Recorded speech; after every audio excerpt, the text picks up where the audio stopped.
Atkal tāda deja vu sajūta. 3 dienu īpašā militārā operācija, kas sākās, jo Kremlis bija pārlieku pārliecināts par savām izredzēm uz panākumiem, turpinās jau aptuveni 1600. dienā. Jo Kremlis ir pārlieku pārliecināts par savām izredzēm uz panākumiem. Vai vismaz tā tas izskatās pēc pirmā acu uzmetiena, ņemot vērā pagājušās nedēļas tikšanos starp Krievijas prezidentu Vladimiru Putinu un viņa augstāko militāro vadību. Taču varbūt ne viss ir tā, kā izskatās. Un no šīs tikšanās ir interesants komentārs, kas varētu atklāt šī izrādes patieso mērķi. To varētu saukt par Vladimira Putina slēpto pazīmi. Tātad šodien es vēlos sākt ar tām tikšanās daļām, kurām rietumu mediji ir pievērsuši vislielāko uzmanību. Pēc tam es veltīšu dažas minūtes, lai pārbaudītu faktus un reālo situāciju, apstiprinot, kāpēc tik daudzi spekulē, ka Putins atkal rīkojas pēc saviem vecajiem, kļaudainajiem paņēmieniem. Pēc tam mēs atgriezīsimies pie iebrukuma sākuma un atsvaidzināsim atmiņu par to, kā informatīvā problēma ir vairāk institucionāla problēma, nevis tikai Putina specifiska problēma. Visbeidzot, es aplūkošu dažus labākus veidus, kā interpretēt notikušo sanāksmē, tostarp analizēšu iepriekš minēto pazīmi. Bet ļaujiet man sākt ar nesenajiem notikumiem. Iedvesma jaunākajai diskusijai bija šī 3. jūlija tikšanās starp Putinu un augstāko militāro vadību. Formāli šīs tikšanās mērķis bija apspriest pašreizējo militāro situāciju Ukrainā, taču paturiet šo domu līdz video beigām, jo visticamāk uzmanības centrā bija kas cits. Lai es nesāktu ar savu interpretāciju par apspriesto, ļaujiet man tieši citēt galvenās tikšanās daļas. Šeit ir Putina pārskats par situāciju. Un centieties neļaut viņa rūpīgi koptajiem nagiem jūs novērst uzmanību, kamēr mēs to apspriežam. Kopš šī gada sākuma Krievijas spēki ir atbrīvojuši 133 apdzīvotas vietas un ieguvuši kontroli pār vairāk nekā 3000 kvadrātkilometru mūsu teritorijas Donbasā un Novorossijā. Novorossija vienkārši nozīmē jaunā Krievija. Arī interesants vārda mūsu lietojums šajā teikumā. Krievijas ģenerālštāba priekšnieks Valērijs Gerasimovs tad pārņēma vadību. Jūnijā tika atbrīvoti 29 apdzīvotie punkti un kopumā 636 kvadrātkilometri teritorijas. Nespējot gūt panākumus kaujas laukā, Kijevas režīms, tā viņi patiesībā sauc Ukrainu, cenšas pārliecināt savus rietumu atbalstītājus, ka tas ir atguvis iniciatīvu un guvis nozīmīgus panākumus. Lai sasniegtu šo mērķi, Kijevas režīms veic informatīvu kampaņu, izceļot it kā Ukrainas bruņoto spēku vienību panākumus, vienlaikus slēpjot teritorijas, kuras atbrīvojuši Krievijas karavīri, raksturojot tās neitrāli, kā nonākušas pelēkajā zonā. Un visiem mums, kas mīl kartes, ir pieejams labs attēlojums tam, ko Krievija uzskata vai vēlas, lai mēs uzskatītu par pašreizējo frontes līniju. Tagad, vai ir laba doma atstāt faktuāli precīzas kartes vienkārši piekārtas pie sienas? Droši vien nē. Bet arī nav laba doma, ja tava personīgā informācija vienkārši ir pieejama internetā, lai jebkurš to varētu atrast. Te arī spēlē iesaistās šodienas video sponsors Incogni. Viņi palīdzēs tev cīnīties pret datu brokeriem, kuri vāc tavu mājas adresi, nodarbinātības nozari, darba vēsturi un informāciju par tavu ģimeni. Tā ir kļūda scenārijā. Viņi vāks informāciju par taviem publiskajiem ģimenes ierakstiem, nevis par pašu ģimeni. Jebkurā gadījumā tas ir veids, kā iegūt pārsvaru pār krāpniekiem un aizdomīgiem cilvēkiem, kuri mēģina tevi personīgi izsekot. Turklāt Incogni piedāvā pielāgotu dzēšanas funkciju, ja tev nepieciešams izvilkt karti un pašam uzzīmēt savu aizsardzības līniju. Vienkārši nosūti viņiem saiti un viņi paveiks savu darbu. Tāpēc atgūstiet savus personas datus, dodoties uz incogni.com/WilliamSpaniel. Izmanto atlaižu kodu WilliamSpaniel viss vienā vārdā, lai saņemtu 60% atlaidi gada plānam. Atšķirībā no gandrīz visa pārējā šajā video, tas nav blefs vai kļūda, tā ir reāls ietaupījums. Tāpēc vēlreiz paldies Incogni par šodienas video sponsorēšanu. Tagad atgriežamies pie Krievijas apgalvojumiem. Problēma, kā jūs droši vien jau sapratāt, ir tāda, ka gandrīz neviens no tiem nav patiess, un pat tas nelielais patiesības grauds prasa mums ļoti labvēlīgu interpretāciju. Šie ir apmaiņas rādītāji pirmajiem 6 2026. gada mēnešiem. Konkrētie dati nāk no Kara izpētes institūtā. Jāatzīmē, ka dažādi citi avoti šeit sniegs nedaudz atšķirīgus skaitļus, taču kopējā aina ir relatīvi līdzīga. Pirmie pāris mēneši Krievijai bija veiksmīgi, kas atbilda tam, kas bija noticis pēdējo pāris gadu laikā. Karš tad martā ieguva pavērsienu, jo Starlink atslēgšana un uzlabotie Ukrainas loģistikas triecieni lika Krievijai klupt kaujas laukā. Ukraina turpināja gūt panākumus aprīlī un maijā, pirms Krievija jūnijā atguva kopējo iniciatīvu, lai gan tikai nedaudz. Lai būtu pilnīgi skaidrs, Gerasimova viedoklī par pelēko zonu ir daļa patiesības. Izšekošanas rīki, kas ir jutīgāki pret kustībām pelēkajā zonā, uzrādīja lielākas svārstības tajos mēnešos, kad Ukrainai veicās labi. Viņi pārklasificēja nelielus Krievijas ielaušanās rajonus, kuras Krievija nekad patiesi nekontrolēja, no Krievijas rokām uz Ukrainas rokām. Ņemiet vērā, ka tas nedaudz atšķiras no tā, ko teica Gerasimovs, jo ieguvumus neradīja tas, ka Ukraina ieņēma pelēkās zonas. Tā bija Ukraina, kas attīrīja pelēkās zonas, kuras jutīgie izsekotāji jau bija ierakstījuši Krievijas kolonnā. Neskatoties uz to, neviens no šiem kodēšanas īpatnībām nemaina faktu, ka kara iniciatīva mainījās, vismaz daļā kaujas lauka. Patiesi, kā es jau daudzkārt esmu minējis iepriekš, kaujas lauks virzās pretējos virzienos, atkarībā no tā, vai atrodaties ziemeļos vai dienvidos. Krievijai klājas labāk Doņetskā un Luhanskā, bet Ukrainai ir pilnīga iniciatīva Zaporižjā. Tas, kas mums noteikti nav, ir 636 kvadrātkilometri Krievijas teritorijas, kas iegūti jūnijā. Visticamāk, tas ir tuvāk 30, un dažādās kodēšanas sistēmas ir saplūdušas ap šo skaitli, jo Ukraina vairs nedarbojas pelēkajā zonā. Kopumā par 2026. gadu izmaiņās līdz šim ir lielāka variācija, bet tās svārstās no 73 līdz 458 kvadrātkilometriem. Ņemiet vērā, ka šis diapazons nav pat tuvu 3000, kā tika apgalvots. Rezultātā tagad visapkārt ir sarunas par Vladimira Putina informācijas burbuļa stāvokli. Bet pirms mēs mēģinām saprast, kas notiek tagad, mums vajadzētu atgriezties pie iebrukuma sākuma un saprast, kā uz šiem informācijas jautājumiem pareizi skatīties. Labākais skaidrojums, kāpēc iebrukums sākās, joprojām ir domstarpības starp Kijivu un Maskavu. Nē, tas nebija par to, kā izrunāt pirmo no tiem. Drīzāk tas bija saistīts ar gaidāmo kara iznākumu. Šī bija tēma vienam no maniem visu laiku skatītākajiem video, kuru es pārvērtu par īstu recenzētu publikāciju, un tā ir arī galvenā ievirze manas grāmatas sākumā par Ukrainas izdzīvošanu. Tas bija sarežģīts veids, kā pateikt, ka es domāju, ka man ir diezgan foršs darbs. Jebkurā gadījumā ziņa, ko Vladimirs Putins saņēma no saviem izlūkdienesta darbiniekiem un militārās vadības, bija tāda, ka karš būs vienkāršs. Savukārt Ukraina uzskatīja, ka ir cerība, un tāpēc Volodimirs Zelenskis nepadevās sarunu laikā. Situācijas ironija ir tāda, ka Ukraina galu galā bija labāk informēta par pašas Krievijas militārajām spējām, un kopš tā laika to ir pierādījusi, izdzīvojot jau vairāk nekā 4 gadus. Tomēr pārāk bieži šī saruna pārvēršas par analītiķu mēģinājumiem vērtēt Vladimira Putina kompetenci, nevis par vispārēju apsūdzību autoritārajām institūcijām. Vladimirs Putins nebija naīvs attiecībā uz problēmām Krievijas armijā, īpaši uz padomju laika korupcijas mantojumu. Patiesībā šīs problēmas Maskavā bija plaši saprotamas pēc Gruzijas-Krievijas kara. Krievija šajā karā sasniedza savus mērķus, taču pēc notikušā analīzes liecināja, ka Krievijas karavīri uzrādīja sliktākus rezultātus nekā tika gaidīts.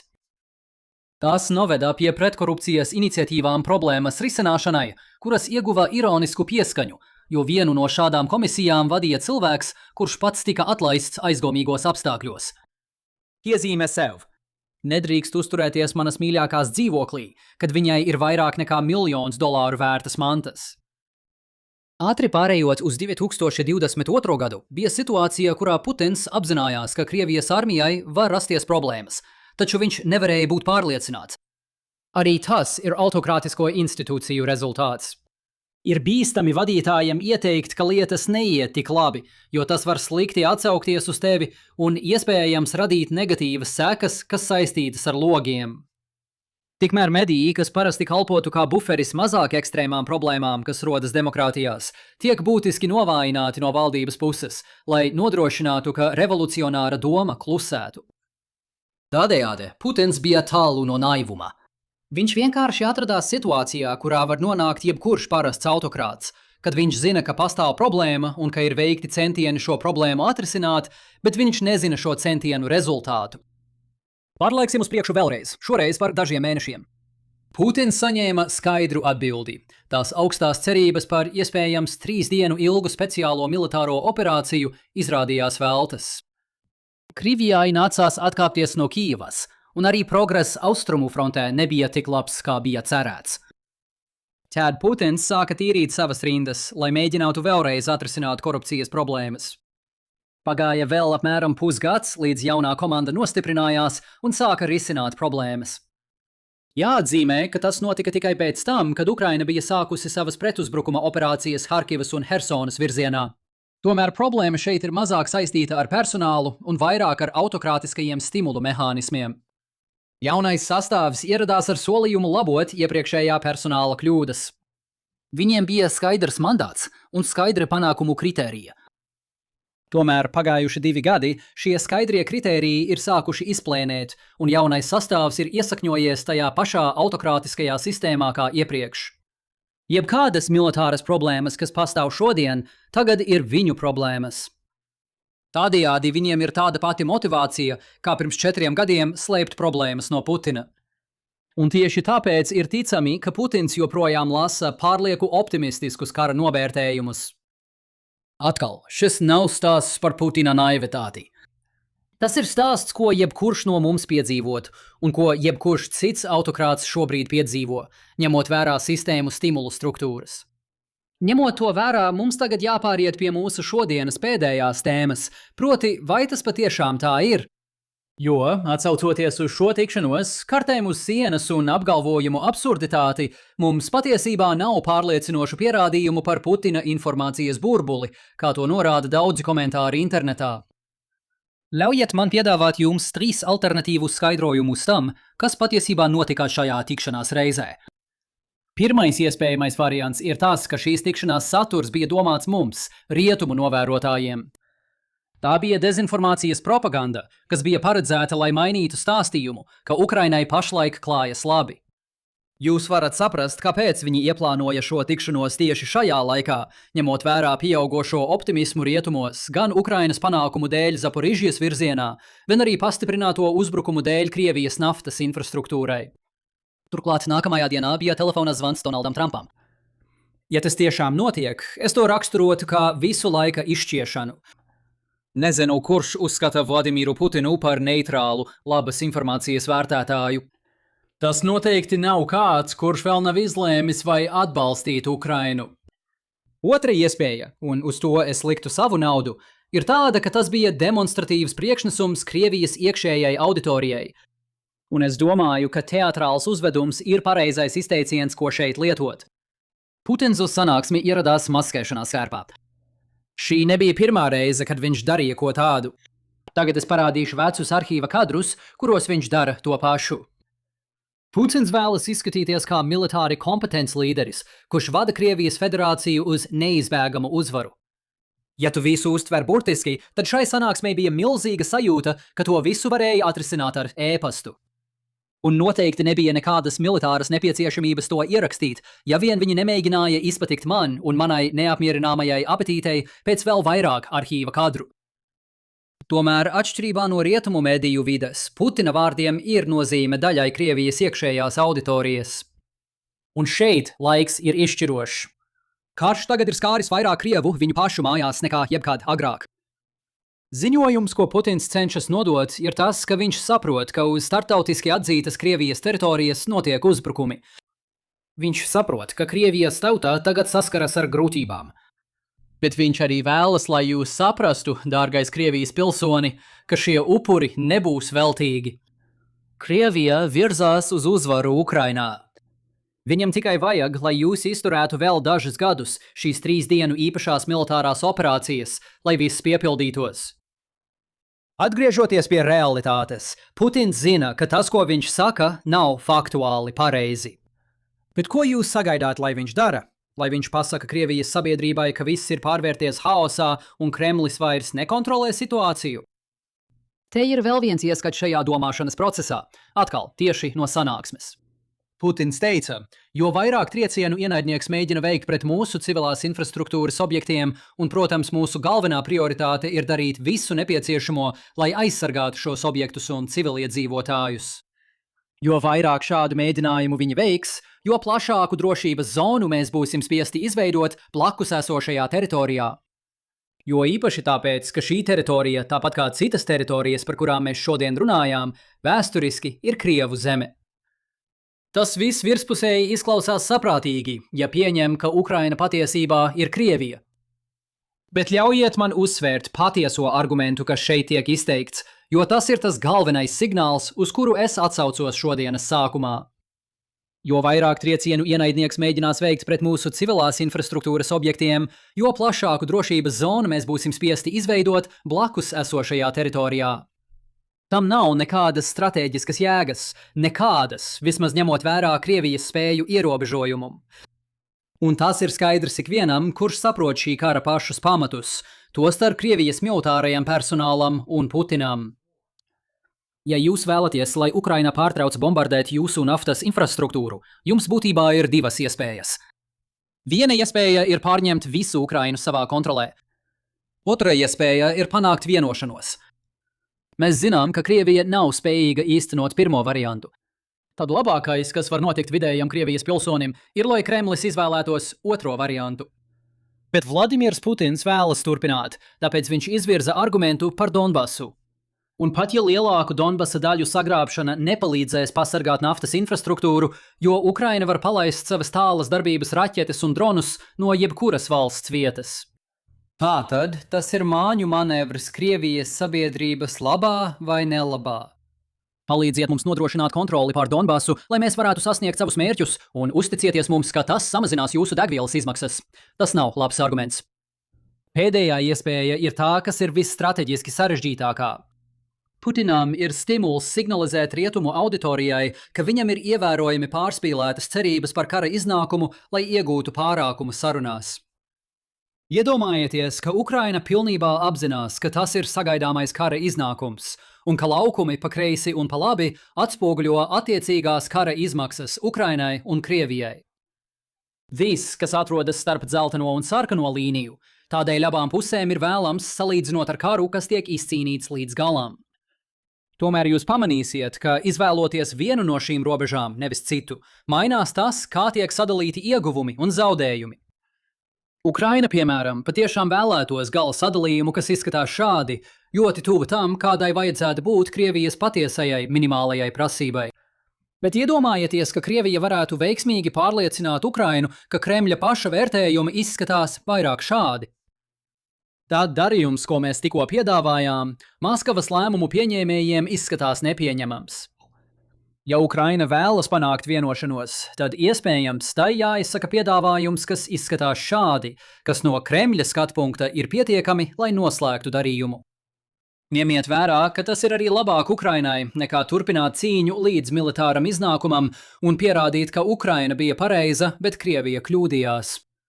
Protams, Zelenskis panāca, ka Putins izskatījās apkaunots, taču tā ir pīra uzvara, ja, lai sasniegtu šo mērķi, ir jāpacieš kara izmaksas. Tāpēc es jūtu vajadzību vēlreiz atgādināt vienu un to pašu un ieteikt, ka iespējams mums visiem būtu labāk pilnībā ignorēt visu, kas notika šajā sanāksmē. Atvainojos, ka iztērēju vairāk nekā 15 minūtes jūsu laika. Cerāms, ka stratēģija vismaz bija interesanta.